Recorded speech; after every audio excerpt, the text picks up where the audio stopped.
Hey guys, so I want to do a quick little speed and camera comparison here between the Samsung Galaxy A9, new phone from Samsung, and the Huawei Mate 8, a newish phone from Huawei. So I just wanted to see how these Titans did compare. Both are 6 inches of loveliness, and both are going to make you very happy when it comes to the video watching and gaming. So we can have a look how they compare first in terms of the speed, and then move on to the camera performance on both of them.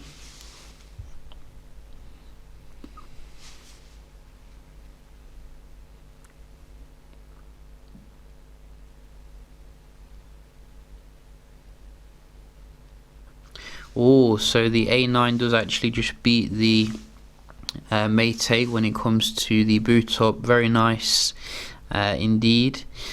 We do have basically everything set up as stock, so no custom ROMs or anything, everything up to date. So we can have a look at first the app opening. I think everything's shut down on both of them, and see how they compare here. So let's try that again.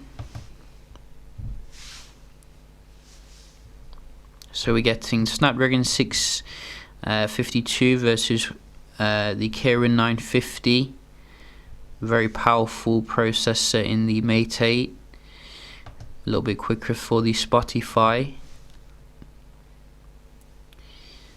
And also this Twitch. But the A9 is no slouch. You can see it's keeping up relatively well.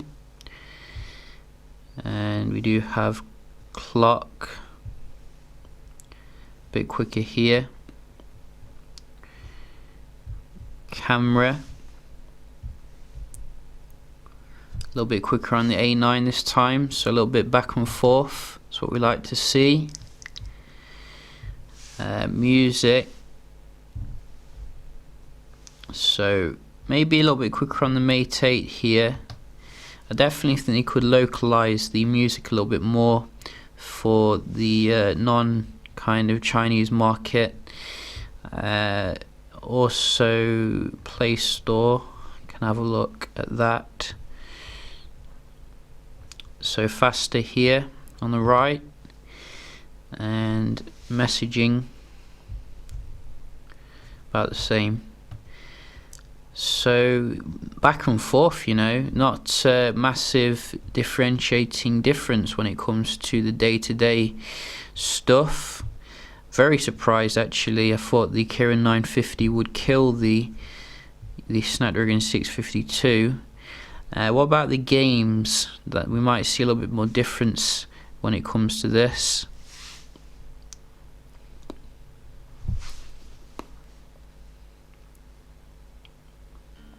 Both of them have 3 gigs of RAM, by the way, so a little bit faster to load the game here with the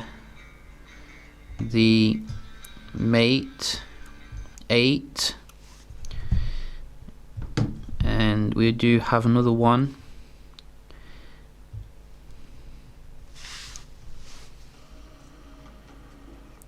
Again, straight in there on the Mate 8. It's taking no prisoners. Oh, we do have an issue. Failed to connect. So we're definitely on the Wi-Fi. Wow, that's a fail. Let me in. So you can see, even though the Mate 8 was faster in terms of the raw performance, the stability was better on the A9, which is probably what you're going to get with the A9, because you know the Huawei device I think is made for the Chinese market. But then again, the A9 is also made, I think, for the Chinese market. So but that's just you know, the speed component. We can have a look as well at the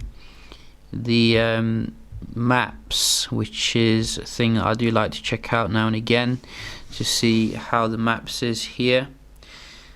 So see if we get a good GPS signal and stuff. So let's set these up.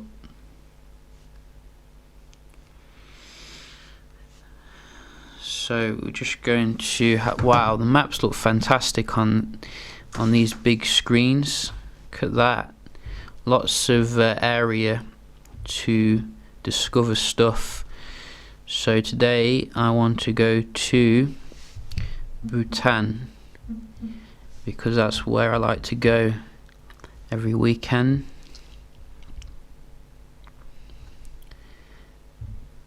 So you can see here a little bit faster to load the images on the A9, which is nice,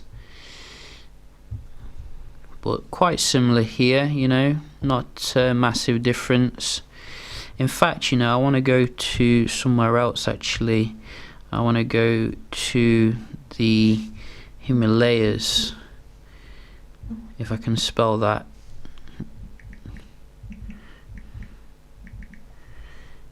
So there we go. Don't just love Google Maps, eh?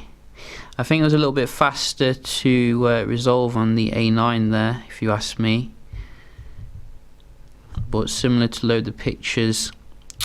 So I'm probably going to give this to the A9, but only just, you know, very good performance on the Mate 8 nevertheless. We can have a look as well at some web browsing. So I think we're going to be using Chrome on both of them if we do have it. I don't know if we do have it actually. So just want to be fair. I'm not using the Huawei browser because it's no good. If you ask me, it's just not good for me. So hopefully we can go to a few websites here, like Daily Mail. So a little bit faster on the Kieran device here on the right. Kieran. And again, the Mate 8 here, very fast to load this page in the overview. Very nice, you know, pinch to zoom here. You can see, smooth as butter. So what's happening today? Rupert getting married again, very nice. And we can just go to Verge.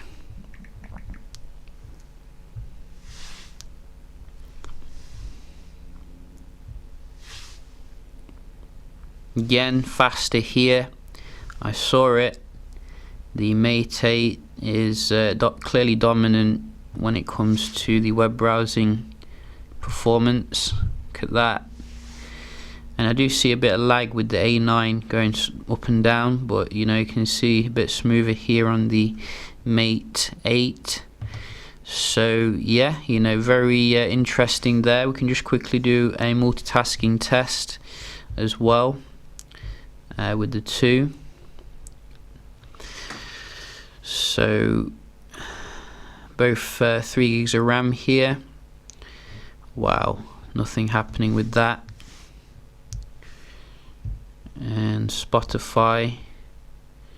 So both are reloading here. I thought the Mate 8 was a little bit better at this, but you can see maybe Huawei actually does need to work on its multitasking, probably due to the EMUI, you know, which leaves some things to be desired. So no reload on the A9 there, very nice. We'll give it a point. And a little bit faster to come up on this one, 1.1.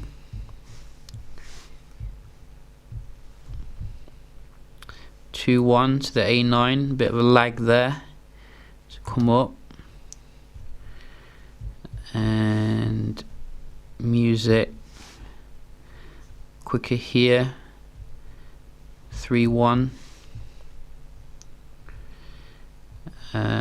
Back going into the maps. Both reloaded, but the A9 did recover faster. So, you know, definite improvement here needs to be made, Huawei, when it comes to your software on the latest high-end good stuff. Both can't be bothered to keep the game in memory, unfortunately. So, you know, quite similar there when it comes to the multitasking. You know, I think definite improvement, but the A9 was a little bit better nevertheless. But overall, you know, I'm very impressed that the A9 managed to keep up with the Kirin device in most things. It was just the browsing which I saw a big difference in. The other issue obviously is the camera performance on both of them. Now you're getting a slightly, I think, higher end camera on the Mate 8, 16 megapixel optical image stabilization versus 13 megapixel with the optical image stabilization, and I think generally it does show when it comes to the low light performance. I noticed the images were a lot brighter and, you know, good in terms of the viewability. So we can have a look here. I think we did do some comparable shots. So let's go right to the beginning. Both of them do very well at the low light performance, but if you zoom in here, you can really see the detail here in the background, like this traffic light here, where it's a little bit more blurred on the A9. So that's what I see from the low light, a little bit more stronger performance on the Mate 8. Day-to-day usage in terms of the good light, very comparable. Really, you're not going to notice a massive difference in terms of the megapixel, but as things stand, I think I'll still take the Mate 8. Both of them can't do 4K obviously, which is a bit of a shame. I would have liked it for this particular price.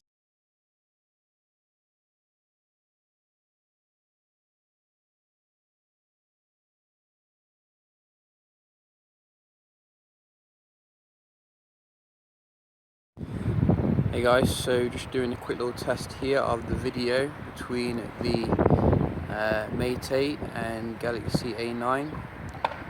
So quick little side by side of the full HD performance. So we can have a look at this focusing. I think the A9 probably handled the focusing a bit better when it comes to close-up objects. Let's check the walking stability. Both of them have optical image stabilization, so it should be quite nice and smooth here. And generally I can't see too much difference on the screen. Maybe the colour is a bit more muted on the Mate 8 if you ask me, but you know, it's all up to what you think at the end of the day. So I think you can summarise the Mate 8 being dominant when it comes to the low light performance. Video recording about comparable on both of them really. But I think generally day to day, you know, as I've said in another video, I do like the build quality of the Mate 8. It's just the software which would have me running back to the Galaxy device really, because I enjoy the multitasking ability. Like when I say multitasking, I mean the split screen kind of functionality that you do get on the A9, a little bit more I think than some other skins, as well as the localization as well. You know, sometimes you do run into quite a lot of Mandarin on the Mate 8, which you know, I think Huawei could do a little bit better to localize it. Even though this is apparently, I think, a Chinese model in itself, it feels like, you know, a very well localized device. The screen on the A9 is a little bit more preferable as well, I'd say, because it's coming with the very nice punchy colours. But the Mate 8, you know, in itself has some distinct advantages, such as the metallic build quality. I absolutely love looking at the device and feeling it here. It feels much more durable than the A9, like this could shatter. I think both of them have, you know, big batteries, so you needn't worry when it comes to longevity. as well as the fast charging technology obviously, and slightly different positioning of the fingerprint sensors, with one on the back on the Mate 8 versus the one on the front on the A9. So that's very subjective which one you do prefer there, but yeah, just a quick little comparison here between the A9 and the Mate 8. Hope you did enjoy, and if you did, don't forget to leave a like, and I'll see you in the next one. Cheers.